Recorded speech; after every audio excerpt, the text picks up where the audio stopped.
Good morning student. अभी last video में हमने आपसे बात की थी डेप्रिसिएशन अकाउंटिंग के बारे में, और डेप्रिसिएशन अकाउंटिंग में आपको बताया था कि किस तरह से आप इसके स्ट्रेट लाइन मेथड के थ्रू और डिमिनिशिंग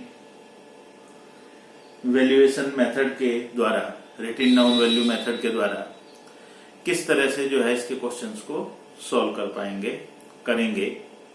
तो इसके बारे में कुछ क्वेश्चंस आपको बताए थे, बाकी क्वेश्चंस जो है आप अपनी बुक से कंसल्ट करके कीजिएगा। आज हम बात करते हैं आपसे इन्वेंट्री वैल्यूएशन, जिसको कि स्कंध के मूल्यांकन के नाम से जाना जाता है। यदि आपको कुछ याद हो तो हमने accounting standard AS 02 accounting standard 02 में आपको इन्वेंट्री वैल्यूएशन के बारे में, इन्वेंट्री के बारे में बताया था।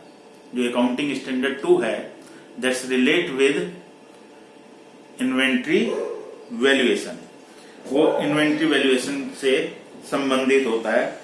और जब हम इन्वेंट्री की बात करते हैं, माल की बात करते हैं, गुड्स की बात करते हैं, तो उसमें आपको बताया गया था कि इसके अंतर्गत क्या क्या चीजें स्टॉक में, या जो इन्वेंट्री है उस इन्वेंट्री में हम क्या क्या चीजों को लेकर के चल सकते हैं।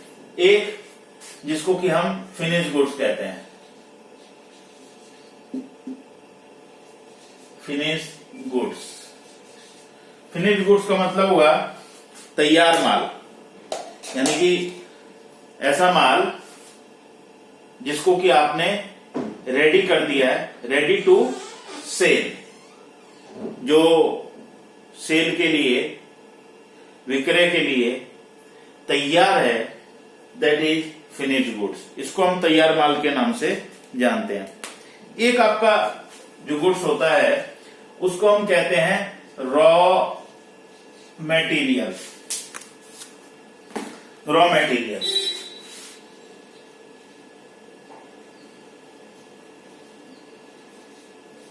Raw material,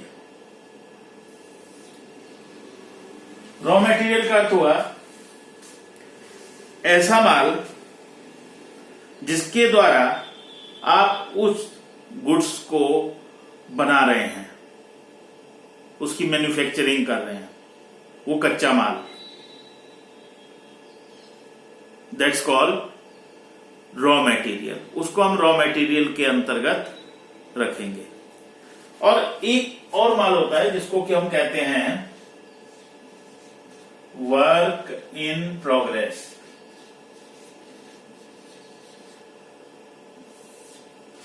work in progress, work in progress क्या होता है? ये वह स्टॉक होता है, ये एक वह रहतिया होता है जो ना तो रॉ मटेरियल के रूप में होता है और ना ही उसकी जो शेप है वो फिनिश गुड्स में कन्वर्ट होती है। यानी कि जब हम किसी गुड्स को जो रॉ मटेरियल के रूप में था एक प्रोडक्ट के रूप में तैयार करने के लिए हम उसको नेक्स्ट प्रोसेस में लेकर के जाते हैं, और जिस समय हम अपनी अकाउंट्स की बुक्स को क्लोज कर रहे होते हैं उस समय तक उसकी जो फिनिश प्रोसेस है, जो फाइनल प्रोसेस है जिससे कि वो फिनिश गुड्स में कन्वर्ट होता है, वो कंप्लीट नहीं हुई है। तो इसका अर्थ ये हुआ कि जिस समय हम अपने अकाउंट्स क्लोज कर रहे हैं उस समय ना तो वो रॉ मटेरियल के रूप में है, और फिनिश प्रोसेस कंप्लीट ना होने के कारण वो फिनिश गुड्स में भी कन्वर्ट नहीं हो सका है। तो ऐसे गुड्स को हम वर्क इन प्रोग्रेस के नाम से जानते हैं, वर्क इन प्रोग्रेस के नाम से। तो ये जो है, जब हम इन्वेंट्री का वैल्यूएशन करेंगे तो इन्वेंट्री के वैल्यूएशन में ये सबसे महत्वपूर्ण बात आती है। जब हम मैनेजमेंट की बात करते हैं, मैनेजमेंट तो मैनेजमेंट का अर्थ होता है, ये मैनेजमेंट होता है, manage, man, T stand for tactfully. हमने मैनेज करना है किसको? मैन को, MEN, मैन। कैसे? टेक्टफुली। अब ये यहां पर जब हम मैन की बात करते हैं तो हमारे जो कॉस्ट होती है, मेन जो कॉस्ट होती है, उसको हम बोलते हैं प्राइम कॉस्ट। जो मुख्य लागत होती है वो प्राइम कॉस्ट आती है, और उस प्राइम कॉस्ट के दो मेन वेरिएबल्स होते हैं, जिसमें कि सबसे पहला होता है रॉ मटेरियल्स, और दूसरा जो मेन फैक्टर होता है वो होता है मैन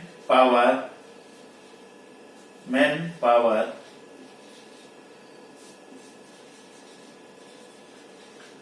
लेबर। किसी भी गुड्स को जब हम मैन्युफैक्चर करते हैं, जिस समय हम उसको बनाते हैं, तो बनाते समय, उस गुड्स को मैन्युफैक्चर करते समय हमारी जो प्राइम कॉस्ट होती है, that is the main cost, वो हमारी मुख्य लागत होती है। लगभग जो भी हम कुछ मैन्युफैक्चरिंग कर रहे हैं, जो भी हम बना रहे हैं, जो भी मार्केट में सोल्ड कर रहे हैं, उसका लगभग 60 to 80% जो है वो प्राइम कॉस्ट का पार्ट होता है, उसको हम प्राइम कॉस्ट में रखते हैं। और उस प्राइम कॉस्ट में जो मेन हमारा आता है वो रॉ मटेरियल, मैन पावर, ये मैन पावर उसमें आती है। यही इसका मेन जो वेरिएबल्स है, दो वेरिएबल्स होते हैं। तो जब हमें मैनेज करना है, मैन को करना है टेक्टफुली, तो हमें मैनेज करना है मैन को। Man stand for raw materials as well as man power. जो मैन है वो यहां पर स्टैंड कर रहा है raw material and man power as well as man power, labour, जिसमें कि आप उनको डायरेक्ट एक्सपेंसेज और वेजेज एक्सेट्रा जो है उसको पेमेंट करते हैं। तो हमें ये जो मैनेज करना है मैन को करना है, और वो भी कैसे करना है? टेक्टफुली। यदि कोई भी संस्था, कोई भी इंस्टीट्यूशन, कोई भी कंपनी यदि अपने इस रॉ मटेरियल को और सेकंड मैन पावर को, लेबर को, यदि वो अच्छे से कंट्रोल कर देती है, तो उसके मैन्युफैक्चरिंग में कॉस्ट इफेक्टिवनेस अपने आप आ जाएगी। कॉस्ट अपने आप जो है कम हो जाएगी, लागत जो है धीरे धीरे जो है वो रिड्यूस हो जाएगी in comparison to other institution और अदर कंपनीज, दूसरे कंपनीज की तुलना में। तो यहां जरूरी है कि हमें कंट्रोल करना है, मैनेज करना है, मैन को करना है, टेक्टफुली करना है। इसका मतलब रॉ मटेरियल्स का मैनेजमेंट वो बहुत बेटर होना चाहिए। मैन पावर, लेबर का भी मैनेजमेंट बहुत अच्छा होना चाहिए। अब रॉ मटेरियल में क्या है कि किसी प्रोडक्ट को यदि आप तैयार कर रहे हैं, उस प्रोडक्ट को तैयार करते समय मान लिया जाता है कि उस प्रोडक्ट को तैयार करने में आपको 100 ग्राम, 100 ग्राम रॉ मटेरियल की नीड होती है, आवश्यकता होती है। लेकिन यदि मैनेजमेंट आपका ठीक है तो इसका मतलब 100 ग्राम जो है, जो कि स्टैंडर्ड है, वो स्टैंडर्ड के अकॉर्डिंग जो है आप रॉ मटेरियल यूज कर रहे हैं, तो इकोनॉमी आ जाएगी। लेकिन अगर आपका रॉ मटेरियल का मैनेजमेंट ठीक नहीं है, 100 ग्राम की जगह 120 ग्राम यूज हो रहा है, 125 ग्राम यूज हो रहा है, इसका मतलब you used more raw material, then it's increase the cost of manufacturing.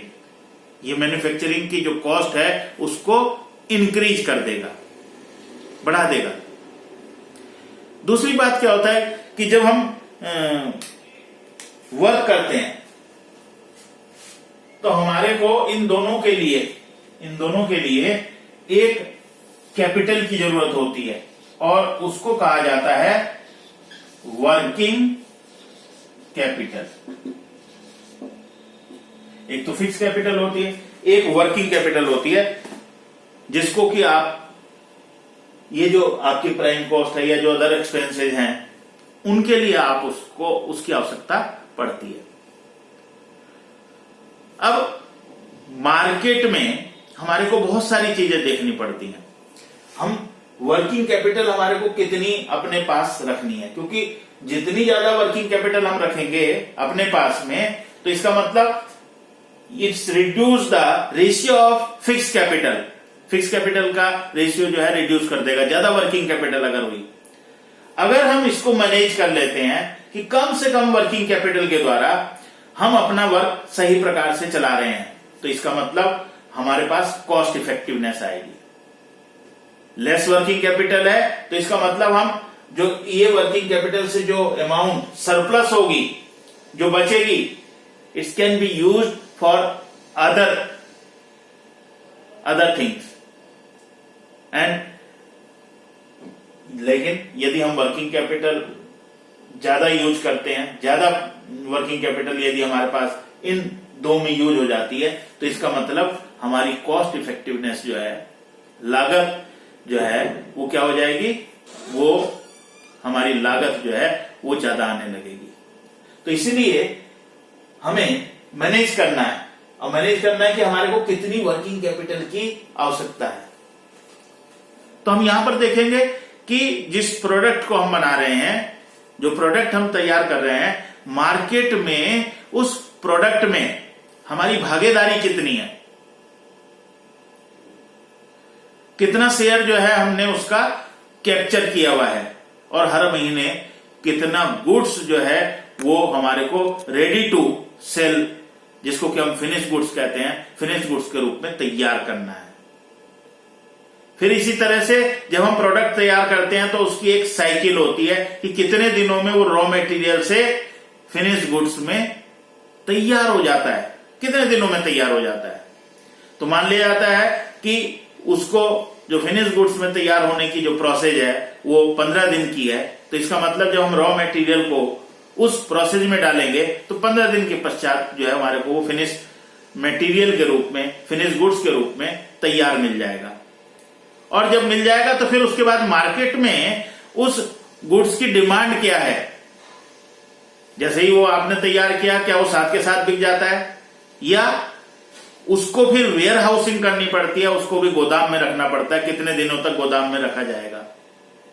तो ये सारी चीजें जो हैं हमारे को सबसे पहले जब हम स्टॉक का मैनेजमेंट करते हैं, क्योंकि ज्यादा स्टॉक यदि हम परचेज कर लेंगे तो फिर उसकी वेयर हाउसिंग करेंगे, वेयर हाउसिंग करने के बाद उसकी सिक्योरिटी के ऊपर हम खर्च करेंगे। सिक्योरिटी के साथ साथ हमारे को यह भी देखना होगा कि कुछ जो रॉ मटेरियल है वो किसी तरह से जो चूहे हैं या और वो हैं किसी तरह के पशु, वो उसको खराब ना कर दें। तो हमारे को पूरी तरह से जो है उसको वेयर हाउस उसके लिए चाहिए होगा, उसका रेंट हमारे को पे करना पड़ेगा। और जैसे जैसे हमारे को गुड्स की आवश्यकता है, अगर हम उतना ही रखेंगे तो छोटे वेयर हाउस से भी हमारा काम चल जाएगा, उसकी सिक्योरिटी पर भी कम खर्च होगा, और जो नुकसान है वो नुकसान भी कम होगा। और इसके साथ साथ हमारे को जो वर्किंग कैपिटल की नीड होगी वो भी कम होगी, वो भी कम होगी। तो इसलिए बहुत जरूरी होता है कि हम सबसे पहले ये देखें कि किस तरह से हमारे को कितने रॉ मटेरियल की आवश्यकता है और उसका जो साइकिल है वो कितना है। जब हम ऑर्डर करते हैं गुड्स का, तो रॉ मटेरियल के लिए ऑर्डर करते हैं, तो एक ऑर्डर करने के बाद हमारे को गुड्स कितने दिनों में वो हमारी फैक्ट्री तक या उस संस्था तक वो गुड्स पहुंचेगा, ये भी हमारे को देखने की जरूरत है कि हमारे पास कम से कम उतना रॉ मटेरियल तो उपलब्ध होना चाहिए जैसे जो हमारी डिमांड चल रही है उस डिमांड को वो पूरा करता चला जाए। पता लगा कि आपके पास रॉ मटेरियल ही नहीं है और उसके कारण वो शट डाउन हो गया, आप माल बना ही नहीं पा रहे हैं, और फिर जब माल आएगा फिर दोबारा से रीस्टार्ट होगा, फिर वो प्रोसेस स्टार्ट होगी, ऐसा भी नहीं होना चाहिए। तो ये जरूरी है कि हमारे को अपना डेंजर स्टॉक भी, कि कितना स्टॉक रह जाए कि हम तुरंत ऑर्डर कर दें, और क्योंकि ऑर्डर करने के बाद भी टाइम लगता है, फिर वो माल आएगा, फिर उसके बाद आप उनको गोदाम में रखेंगे, फिर आप उसको प्रोसेस में डालेंगे। तो ये भी आपको ध्यान में रखना है। तो ये सारी चीजें जो हैं हम इन्वेंट्री का जब वैल्यूएशन करते हैं, इन्वेंट्री का जब मैनेजमेंट करते हैं, उसके लिए ये आवश्यक होती हैं, ये बहुत जरूरी होती हैं। क्योंकि ये जो मैंने आपको बताया कि ये जो है एक तरह से प्राइम कॉस्ट है, ये मुख्य लागत है, और मुख्य लागत में दो चीजें जो है मेनली दो चीजें जो है हम यूज करते हैं, रॉ मटेरियल और मैन पावर, जिसको कि लेबर, जिसके लिए आप डायरेक्ट वेजेज का पेमेंट करते हैं, कुछ डायरेक्ट एक्सपेंसेस भी होते हैं, वो भी आप प्राइम कॉस्ट के अंतर्गत लेकर के चलते हैं। तो केवल इसको हमने आपको इसलिए बताया कि इन्वेंट्री वैल्यूएशन जो है, जो इन्वेंट्री का वैल्यूएशन किया जाता है, वो हमारे को अकाउंटिंग स्टैंडर्ड 2 के अंतर्गत इसका वैल्यूएशन जो है किया जाता है। आज मैं केवल इतना ही आपको बता रहा हूं कि इन्वेंट्री वैल्यूएशन में क्या चीज आएगी। नेक्स्ट वीडियो में हम आपको बताएंगे कि किस तरह से इसके न्यूमेरिकल पार्ट को हम टच करेंगे और क्यों और किस तरह से उनके क्वेश्चंस को सॉल्व किया जाएगा। तब तक आप इसकी थ्योरी को पढ़िएगा और देखिएगा कि कौन कौन से मेथड्स जो हैं वो इन्वेंट्री वैल्यूएशन के लिए अडॉप्ट किए जाते हैं।